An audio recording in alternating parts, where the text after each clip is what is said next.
Alright, this is when a behavioural consult goes very wrong and you end up with the bird in hospital. So that happens sometimes with behaviourals. They're displaying what is considered a psychological problem and it's actually a life-threatening illness.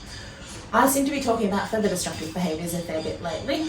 But Junior came in suffering from an acute case of plucking. So while he'd had mild plucking before, so the owner had planned to see me, in the week leading up to his appointment he went really frenzied and went to town on his body and just removed a ton of feathers. Now, a frenzied plucking case rings serious alarm bells. There's something really going on if they're doing it that crazily and that determined, to the extent that you can physically restrain the bird and they start plucking while you're restraining them. So that's not a boredom or an enrichment or a psychological illness. That's telling me that there is significant pain. Now this bird was actually screaming in pain and going into fits of this while plucking, and the owners had observed that at home. He'd recently had bloods, which told us there was very, very mild liver changes there. There was also an elevated pancreatic enzyme, which was of concern. So when those enzymes go up significantly, pancreatitis is incredibly painful. In a human, it's like a burning pain in your abdomen, and I've seen birds rip their skin and feathers to shreds when having that sort of episode. So he got hospitalised. We redid the blood tests, and they've come back with significant elevations again that are scaring us. We have actually hospitalised the bird because it needs fluid therapy, it's anemic, and basically it really needed observation while we had put a collar on to adjust to it.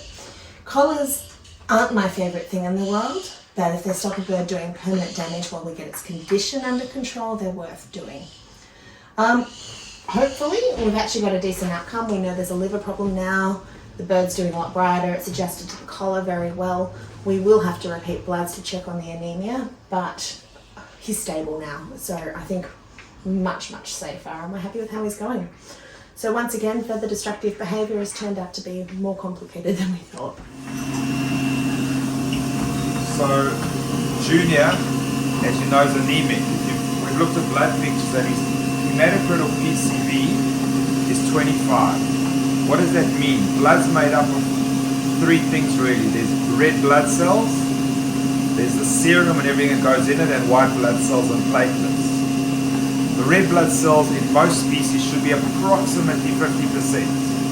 When Junior was healthy and we did bloods, his red blood cell count or hematocrit was 50, and we did bloods recently, it was 25. An average bird has approximately, an average animal or human has 8% of their body mass is blood. So we could take a small blood sample, which we take it, and we're spinning it down with something called a microhematocrit. It's about to stop spinning. And I've also taken some cells and put on a smear, and using this I'm going to be staining it. It's called dip-quick staining. 2, 3, 4, 5. So veterinarians need multiple hats. They've got to be clinical pathologists at the same time. 1, 2, 3, 4, 5. This is called a dip-quick stain, and it's a 1-minute stain. It does pretty much what happens in the lab. And then I can look at the white cells as well, and I can look at the red cells, and we can see if the anemia is responding or not responding, regenerative or not, because anemia happens in the bone marrow. And the precursor cells in the bone marrow, their validity, how they're working, how the body's working, I'll see there. So let's see let's take a look at, this thing's still spinning quite fast. So microhematocrit spins very fast, about 3,000 revs per minute. This machine is specifically there for that function, whereas he has a centrifuge for urine. We can push the brake on it, which is pretty cool. There's the brake. Trying to slow it down. We'll see what the... Try and slow it down, but it's going really fast.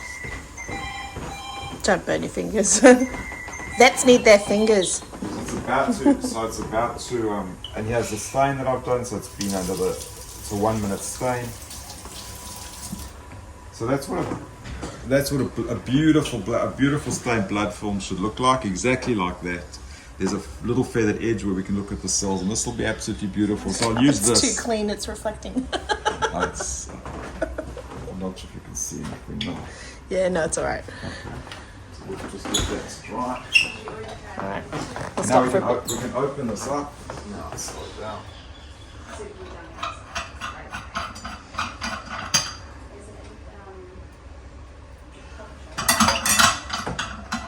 So the reason I did 2 is we need to balance the centrifuge.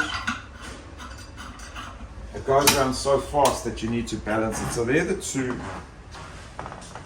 So we'll put on a surface and we'll measure. So we want to know the percentage of red blood cells to serum. What percentage of the blood is red blood cells? So we have a little card that we use. It's probably easier to see on this card. So what we do is it's a percentage card. So I'll start at the bottom and I go till it's exactly 100, which is there. And I can see that it's exactly 36. So that's 100%, that's 0%. And I can see this line crosses at about 36. I know the hematocrit, another name for his packed cell volume. In humans, a lot of you watching this, it's equivalent to the red cell count. That's the more commonly one that you hear about. So the hematocrit is 36. So I know that it's much better than we got at the lab, which I think was 25. And I'm double checking it, I did it twice. So, and on this particular one,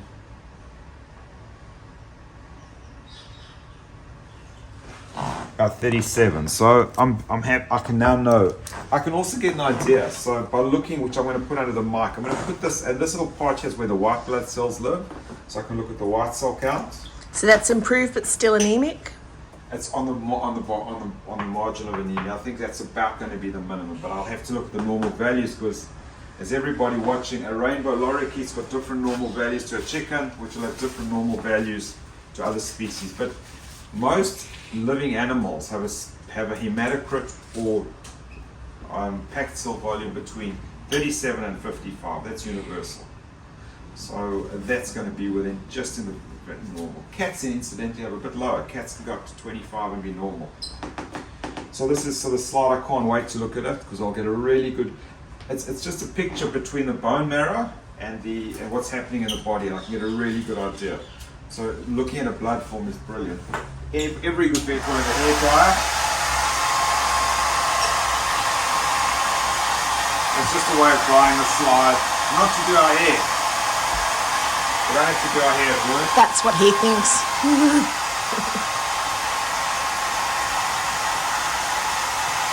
What a puss. It feels warm on his cold days. That's like a perfect looking blood form, and that's what it should look like. So microscopy is really important. This is a Zeiss microscope. It's an entry level Zeiss, which is a really nice microscope, so we can kind of see what we're looking at. And I start off, just the world under the microscope is pretty incredible. I absolutely love looking under the microscope. So I go along a feathered edge. The blood cells are so small that looking now, which is 100 times optics, I can get an idea. I can get an idea of the color. I'm going to get an idea of the white cell count. I can get an idea of the platelets. Remember, we're only looking at the 3 cellular elements of blood, which are red blood cells, white blood cells, and platelets. We're not interested in the serum and other things. And I'm happy I've got a good quality smear. Now I'm on 1,000 times. It's absolutely beautiful. Birds have got different red cells to mammals in that their cells are nucleated. It has very big implications. So dogs and cats don't have nucleated red blood cells, and birds' red blood cells live for 20 days. Dogs and cats live for 100 days, and humans the same thing. So looking at the blood cells here, they are. We can look at the way the cells look and the level of maturity, but there's a lot of it's called hypochromasia, which means there's a lot of blue color in the cells, which means the bone marrow is regenerating very well. There's lots of platelets and lots of immature, so I'm happy that this bird is regenerating well, and we're not sure why it lost so much blood. The white cell count also is not elevated. It's got a normal white cell count. So I'm very happy to send Junior home today. We will precautionary worm it and treat it for any treated parasites and give it a hematinic, because a bird's diet won't necessarily have all the things you need to replace red blood cells. And as a lot of you watching will know, like iron and folic acid and B12 and B6 and B1. All these things are really important. And if you've lost blood cells, humans can take tablets. There's certain things we eat, specifically maybe liver, but a bird will need a bit of a tonic. So we'll give Junior something just to help promote it. And hopefully this particular issue will be resolved. So some of this is definitely due to the blood feather, do you think?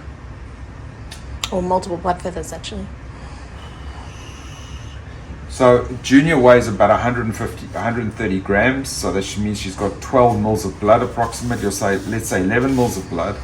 I think that you need to lose 10% before it becomes serious, so I don't think she lost enough in the from the blood feathers.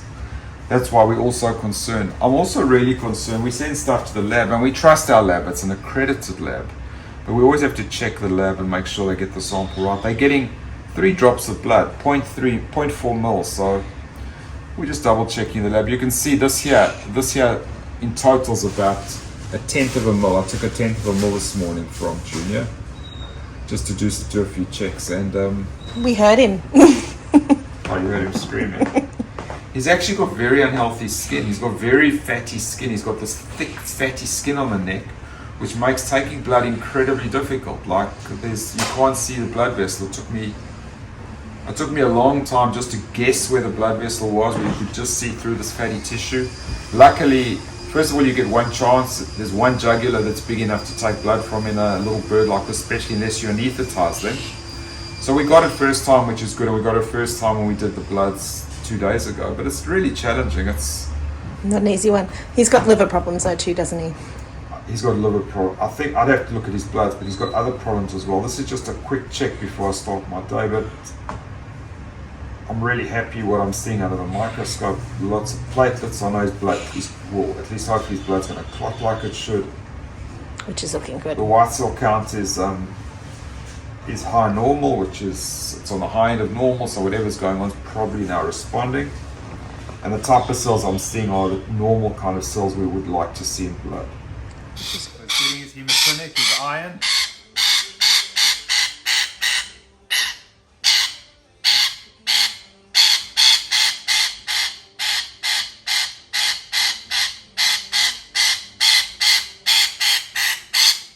So how's Junior been at home?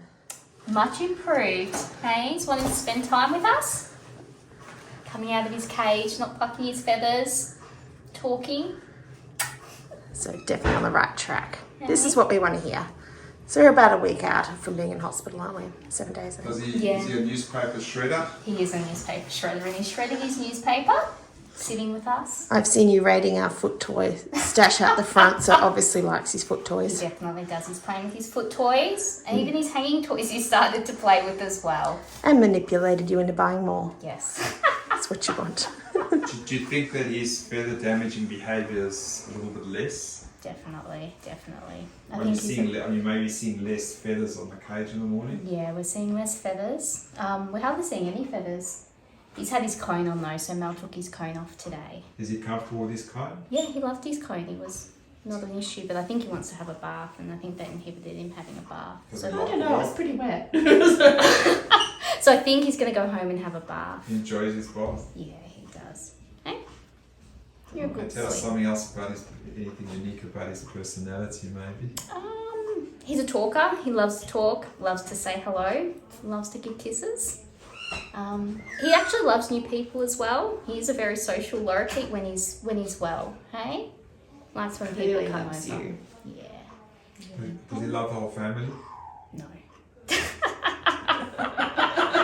Mainly your mates? Question. No, he doesn't. He's Who's very the most? selective. Me and my dad, and he doesn't like my mum and my brother. Oh,